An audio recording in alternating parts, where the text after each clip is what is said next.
안녕하십니까? 삶의 지혜 채널입니다. 오늘은 우리 인생에서 가장 아프고 또 가장 고독한 순간에 대해 이야기해 보려 합니다. 바로 배신입니다. 지금 이 영상을 틀어놓으신 당신은 아마도 믿었던 사람에게 깊은 상처를 입고 마음의 갈피를 잡지 못한 채 방황하고 계실지도 모릅니다. 잠을 이루지 못하고 천장만 바라보는 밤이 계속되고 있을 것입니다.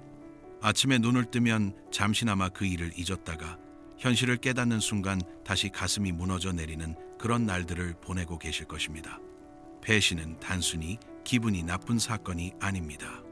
그것은 내가 믿어왔던 세상의 정의가 무너지는 일이며 나라는 사람의 존재 가치가 부정당하는 것처럼 느껴지는 거대한 정신적 충격입니다.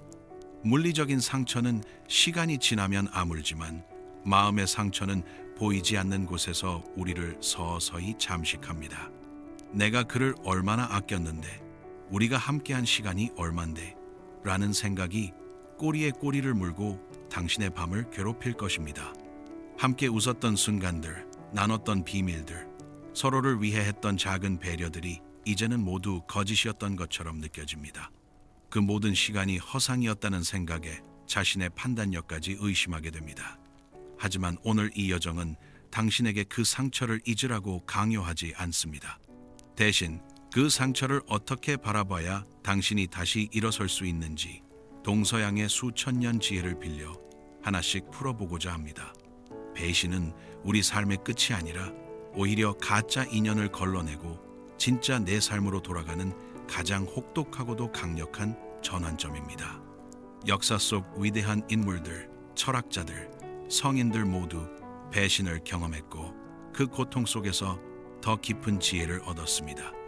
당신도 지금 그 과정을 겪고 있는 것입니다. 이제 깊은 숨을 내쉬며 마음속의 응어리를 잠시 내려놓으십시오. 지금부터 우리는 당신을 아프게 한 그 사람이 아니라 상처받은 당신 자신에게만 집중할 것입니다. 당신의 치유와 회복, 그리고 더 강한 당신으로의 변화에만 초점을 맞출 것입니다. 첫 번째 지혜는 타인의 마음은 내 영역이 아님을 깨닫는 것입니다. 우리는 흔히 내가 진심을 다하면 상대도 진심을 다할 것이라고 믿습니다. 이것을 심리학에서는 상호성의 법칙이라고 부르지만 철학적으로 보면 이것은 일종의 오만일 수 있습니다. 내가 선하게 행동하면 상대도 선하게 반응할 것이라는 믿음은 아름답지만 현실은 그렇게 단순하지 않습니다. 쇼펜하워는 인간의 의지를 맹목적인 생존 욕구로 보았습니다. 모든 인간은 각자의 내면에 자신만의 이익과 생존을 위한 계산기를 가지고 있습니다. 이것은 냉소적인 관점이 아니라 인간 본성에 대한 정직한 관찰입니다. 당신이 그를 믿었을 때 그는 당신의 믿음을 이용해 자신의 이익을 챙기기로 선택한 것입니다. 이것은 그 사람의 인격적 결함이지 당신이 준 신뢰의 결함이 아닙니다. 이 차이를 명확히 구분해야 합니다. 당신의 신뢰는 아름다운 것이었지만 그것을 악용한 것은 상대방의 선택이었습니다.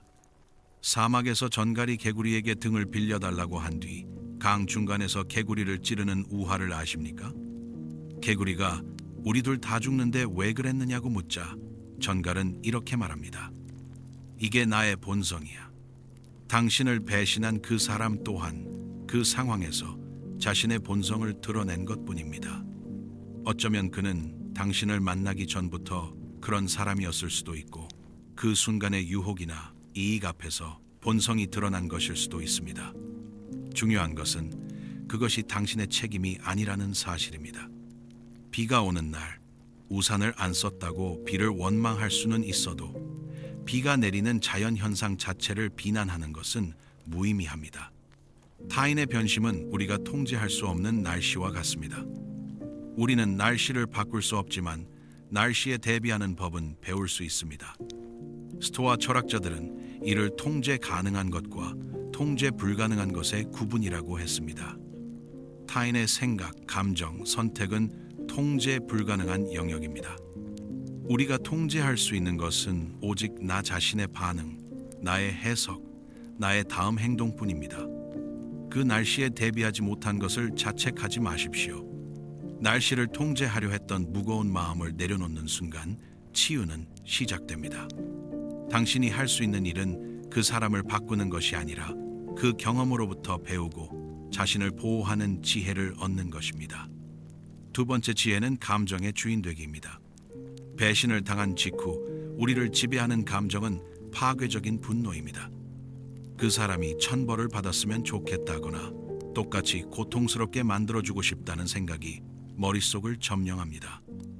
이런 감정은 매우 자연스럽고 정상적인 반응입니다. 문제는 이 분노가 당신의 삶을 지배하도록 놔두는 것입니다. 스토아 철학의 거두 에픽테토스는 말했습니다. 우리를 괴롭히는 것은 일어난 사건 자체가 아니라 그 사건에 대한 우리의 판단이다. 이 말은 당신의 고통을 무시하는 것이 아닙니다. 오히려 당신에게 힘을 돌려주는 말입니다. 그가 당신을 배신했다는 사실은 이미 지나간 과거입니다. 하지만 그 사실을 끊임없이 되새기며 분노하는 것은 현재의 당신을 고문하는 일입니다. 과거는 한 번 당신을 다치게 했지만 당신은 그것을 되새기며 매일 스스로를 다치게 하고 있습니다. 분노는 타인을 향한 칼날처럼 보이지만 사실 그 칼날을 쥐고 있는 손잡이는 당신의 심장에 박혀 있습니다. 당신이 화를 낼수록 칼날은 당신을 더 깊이 찌릅니다. 그 사람은 아마 당신의 분노를 알지도 못할 것이고 안다 해도 개의치 않을 것입니다.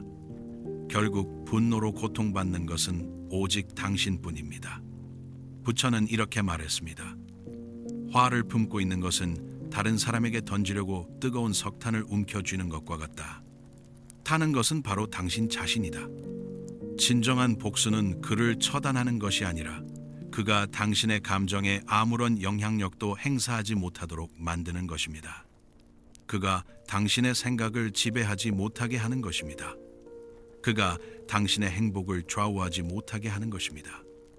그가 당신의 삶에서 먼지만큼의 가치도 없는 존재가 되었을 때 당신은 비로소 그 감옥의 문을 열고 나올 수 있습니다. 그 순간이 진정한 자유입니다. 증오조차도 사치입니다. 무관심이야말로 당신이 가질 수 있는 가장 강력한 무기입니다. 무관심은 냉담함이 아니라 그 사람과 그 사건이 더 이상 당신의 정서적 에너지를 빼앗지 못하게 하는 것입니다. 그렇게 되면 당신은 그 에너지를 자신을 치유하고 새로운 꿈을 꾸고 더 나은 미래를 만드는 데 사용할 수 있습니다. 세 번째 지혜는 자기 연민과 자존감의 회복입니다. 배신의 가장 무서운 부작용은 나 자신을 믿지 못하게 된다는 것입니다. 내가 너무 멍청해서 속았다. 내가 매력이 없어서 버려졌다. 내가 부족해서 그런 일을 당한 거다는 식의 생각은 상대가 준 상처보다 훨씬 더 치명적입니다. 불교에서는 이를 두 번째 화살이라고 합니다. 첫 번째 화살은 타인이 쏜 배신의 화살이지만 두 번째 화살은 내가 나에게 쏘는 자책의 화살입니다. 첫 번째 화살로 인한 고통은 불가피했지만 두 번째 화살은 우리가 스스로에게 쏘는 것이기에 피할 수 있습니다. 첫 번째 화살은 맞았어도 두 번째 화살은 피해야 합니다. 상대가 당신을 배신한 것으로 충분히 아픈데 당신까지 당신 자신을 공격할 필요는 없습니다. 여기서 중요한 진실을 하나 말씀드리겠습니다. 당신이 상대를 믿었던 것은 당신이 믿음직한 사람이었기 때문입니다. 거짓말쟁이는 타인을 믿지 못합니다. 배신자는 늘 의심합니다. 왜냐하면 그들은 자신의 거울을 통해 세상을 보기 때문입니다. 오직 진실한 사람만이 타인을 진실하게 대할 수 있습니다. 당신의 신뢰가 깨졌다고 해서 당신의 인격이 파산한 것은 아닙니다. 오히려 당신은 그만큼 큰 마음을 가진 사람임을 증명한 것입니다. 심리학자 칼 로저스는 말했습니다. 이상하게 들릴지 모르지만 내가 나 자신을 있는 그대로 받아들일 때 나는 변화할 수 있다. 자책은 변화를 가져오지 않습니다. 오직 자기 수용만이 진정한 성장의 시작점입니다. 니체는 말했습니다. 흉터는 당신이 한때 그곳에서 싸웠음을 보여주는 훈장이다. 당신의 상처는 당신이 약해서 생긴 것이 아닙니다. 당신이 용감하게 사랑했고 진심으로 믿었고 온전히 관계에 투자했기 때문에 생긴 것입니다. 자책 대신 그 시린 상처를 견뎌내고 있는 당신 자신을 대견하게 여기십시오. 당신은 지금 인생에서 가장 힘든 시험을 통과하고 있는 중입니다. 매일 아침 일어나서 하루를 버티는 것만으로도 당신은 충분히 강한 사람입니다. 당신 자신에게, 친구에게 하듯 다정하게 말해 주십시오. 많이 힘들었지. 하지만 잘 버텨주고 있어. 고마워. 네 번째 지혜는 현실적인 인간관계의 재구성입니다. 이제 우리는 조금 더 냉정해질 필요가 있습니다. 이것은 냉소적이 되라는 말이 아니라 현실적이 되라는 말입니다. 한 비자는 군주가 신하를 믿으면 신하에게 지배당하고 신하가 군주를 믿으면 군주에게 버림받는다고 극단적으로 경고했습니다. 이 말의 핵심은 사람의 인성이 아니라 이익과 상황을 보라는 뜻입니다. 모든 사람이 나쁘다는 것이 아니라 사람은 상황에 따라 변할 수 있다는 것을 인정하라는 것입니다. 우리가 배신을 당하는 이유는 대개 상대의 말만 믿고 그의 처지를 보지 않았기 때문입니다. 사람은 자신이 궁지에 몰리거나 거부할 수 없는 이익이 눈앞에 있을 때 본성을 드러냅니다. 평상시에는 착하고 의리 있어 보이던 사람도 자신의 생존이나 큰 이익이 걸린 순간에는 변할 수 있습니다. 지혜로운 자는 사람을 신뢰하되 그 신뢰가 깨졌을 때 내가 입을 타격까지 계산해 둡니다. 이것은 모든 사람을 의심하라는 말이 아닙니다. 신뢰하되 맹목적으로 의존하지 말라는 것입니다. 공자는 나보다 못한 자를 친구로 삼지 말라고 했습니다. 여기서 못한 자란 재산이나 지위가 아니라 신뢰가 없는 자를 뜻합니다. 덕이 없는 자, 말과 행동이 다른 자, 이익 앞에서 쉽게 변하는 자를 멀리하라는 가르침입니다. 그렇다면 어떻게 사람을 볼 것인가? 첫째, 그 사람의 말이 아니라 행동을 보십시오. 말은 쉽지만 행동은 어렵습니다. 둘째, 그 사람이 어려울 때 어떻게 행동하는지 보십시오. 순풍에는 누구나 항해할 수 있지만 폭풍 속에서 진짜 선장이 드러납니다. 셋째, 그 사람이 약자를 어떻게 대하는지 보십시오. 윗사람에게는 누구나 친절할 수 있지만 자신에게 이득이 없는 사람에게 어떻게 행동하는지가 진짜 인격을 보여줍니다. 이번 배신을 통해 당신은 어떤 사람을 곁에 두어야 할지, 어떤 사람에게는 마음의 빗장을 걸어야 할지 아주 값비싼 수업료를 내고 배웠습니다. 이 교훈을 헛되이 하지 마십시오. 사람을 대할 때 따뜻한 가슴은 유지하되 머리는 차갑게 식히십시오. 그것이 당신의 미래를 지키는 가장 확실한 방법입니다. 친절하되 경계를 갖고 베풀되 의존하지 말며 사랑하되 자신을 잃지 마십시오. 다섯 번째 지혜는 인연의 흐름을 받아들이는 것입니다. 동양 철학에서는 모든 만남을 인연이라 부릅니다. 하지만 인연에는 시작점이 있듯 반드시 종착역이 있습니다. 우리는 종종 영원하지 않은 것을 영원하다고 착각하기에 고통받습니다. 불교에서는 이를 무상이라고 합니다. 모든 것은 변한다는 진리입니다.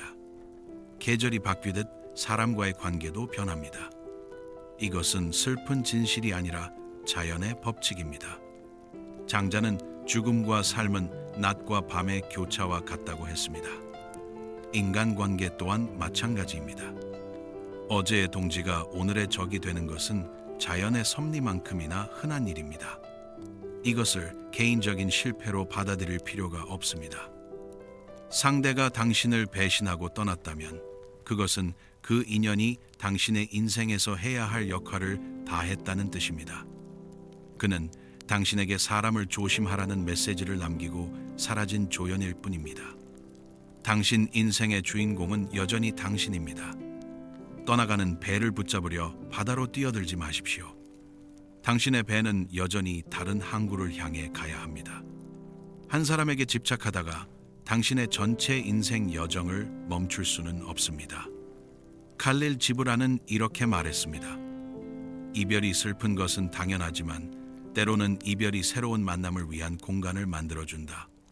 잡초를 뽑아야 꽃을 심을 자리가 생기듯 배신이라는 이름으로 정리된 그 자리는 앞으로 당신을 진심으로 아껴줄 새로운 인연을 위한 공간이 될 것입니다. 나쁜 인연이 떠난 자리에 좋은 인연이 들어올 여지가 생깁니다. 놓아줌은 포기가 아닙니다. 오히려 자신에게 더 나은 것을 허락하는 행위입니다. 당신을 존중하지 않는 사람을 붙잡고 있는 것은 당신 자신을 존중하지 않는 것과 같습니다. 인연의 유통기한이 다했음을 인정하고 가볍게 손을 흔들어 주십시오. 당신과의 시간은 여기까지입니다. 나는 내 길을 가겠습니다. 이렇게 말할 수 있는 용기가 진정한 성숙입니다. 6번째 지혜는 품격 있는 대응입니다.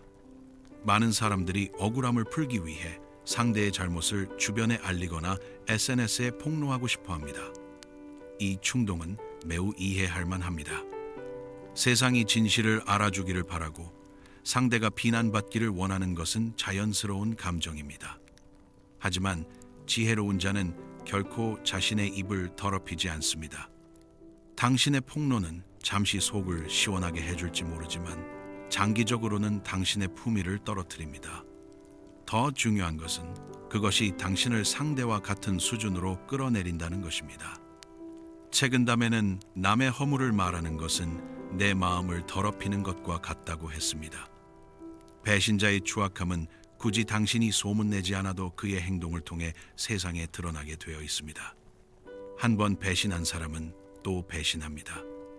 시간이 모든 것을 드러낼 것입니다. 링컨은 이렇게 말했습니다. 침묵하는 것이 어리석은 사람으로 의심받을 수는 있어도 말을 하면 그 의심을 확증시킬 수 있다. 때로는 침묵이 가장 강력한 메시지입니다. 시간이 지나면 결국 누가 진실했고 누가 비겁했는지는 만천하가 알게 됩니다. 당신이 해야 할 일은 그 진실을 알리는 것이 아니라 당신의 삶으로 증명하는 것입니다. 당신은 그저 침묵하며 당신의 삶에 집중하십시오. 당신이 아무 일 없었다는 듯이 오히려 이전보다 더 멋지게 살아가는 모습 자체가 배신자에게는 가장 큰 공포이자 복수가 됩니다. 배신자가 가장 두려워하는 것은 당신의 비난이 아닙니다. 그들이 진정 두려워하는 것은 당신이 그들 없이도 행복하게 잘 살아가는 모습입니다. 그것이 그들의 선택이 얼마나 어리석었는지를 증명하기 때문입니다. 침묵은 당신의 내면이 단단하다는 증거입니다. 약한 사람은 소리를 지르지만 강한 사람은 조용히 행동합니다. 당신의 고귀함은 상대의 비열함과 섞이지 않을 때 가장 빛납니다. 마하트마 간디는 말했습니다. 당신이 싸우는 대상과 같은 수준으로 내려가지 마라. 그들은 경험이 많다. 당신은 높은 곳에 머무십시오. 그것이 당신의 품격을 지키는 길입니다. 마지막 지혜는 고통을 통한 자아의 성장입니다. 니체는 고난은 나를 파괴하지 못한다면 나를 더 강하게 만들 뿐이다 라고 외쳤습니다. 배신이라는 불길은 당신의 삶에서 불필요한 것들을 태워버립니다. 타인에게 인정받고 싶어 했던 욕구, 누군가에게 의지하려 했던 나약함, 사람에 대한 맹목적인 기대 등이 그 불길 속에서 사라집니다. 고통은 우리에게서 허상을 걷어내고 본질만 남깁니다. 이제 당신은 홀로 서는 법을 배웠습니다. 고독은 외로움이 아니라 나 자신과 대화하는 시간입니다.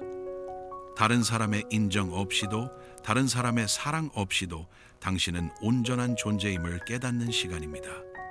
이번 일을 겪은 후에 당신은 이전의 당신과 전혀 다른 사람입니다. 더 깊은 안목과 더 넓은 포용력, 그리고 무엇보다 자기 자신을 지키는 단단한 마음의 근육을 얻었습니다. 인생의 거친 파도는 우리를 힘들게 하지만 그 파도를 타는 법을 배운 항해사는 결코 예전으로 돌아가지 않습니다. 당신은 이제 인생이라는 바다를 더 능숙하게 항해할 준비가 되었습니다. 상처는 아물 것이고 그 자리는 당신의 인생에서 가장 단단한 부분이 될 것입니다. 부러진 뼈가 아물면 그 부분이 더 강해지듯 당신의 마음도 그러할 것입니다. 당신의 삶은 이제부터가 진짜 시작입니다. 이 경험은 끝이 아니라 새로운 시작입니다. 더 지혜롭고 더 강하고 더 진정한 당신으로 살아갈 기회입니다.